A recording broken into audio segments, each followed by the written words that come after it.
Hey there, everyone!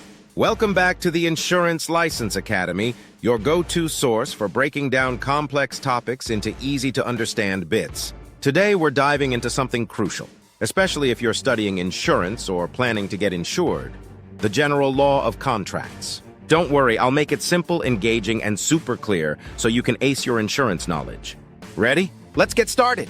First up, what's a contract of insurance? A contract of insurance is a legally binding agreement between two parties, the policy owner or applicant, the person applying for the insurance, the insurer or the insurance company, the one promising to pay benefits under specific conditions outlined in the contract.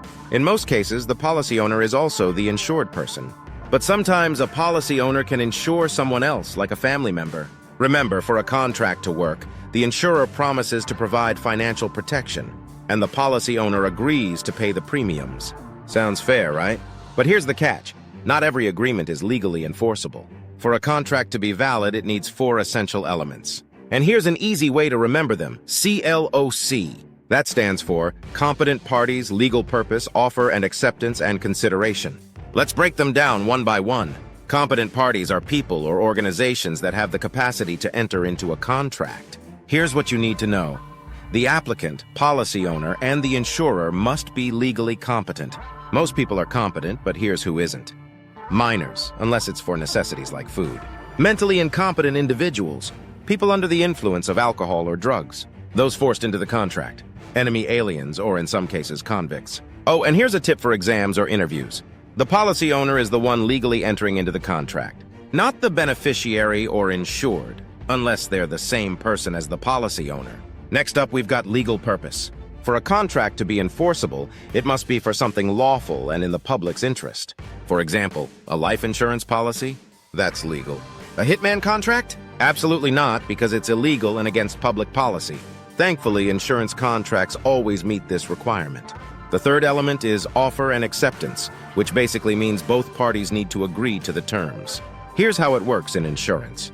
The offer comes from the applicant when they submit their application and pay the first premium. The acceptance happens when the insurer approves the application and issues the policy. But wait, what if no premium is paid with the application? In that case, the application is just an invitation, not an offer. Also, if the insurer makes a counteroffer, like changing the terms or raising the premium, the original offer is void. The applicant must accept the counteroffer for the contract to be valid. Finally, we have consideration, the glue that holds a contract together. Both parties must exchange something of value. The applicant provides consideration by paying premiums and giving accurate information on the application. The insurer provides consideration by promising to pay benefits when claims are legitimate. Think of it like a bargain. You pay your premiums, and as long as you do, the insurer's promise to pay remains valid. If either side doesn't hold up their end, the contract falls apart. Whew! That was a lot, but let's quickly review. Every valid insurance contract needs CLOC competent parties. Everyone involved must have legal capacity, legal purpose. The purpose of the contract must be lawful. Offer and acceptance, both sides need to agree on clear terms.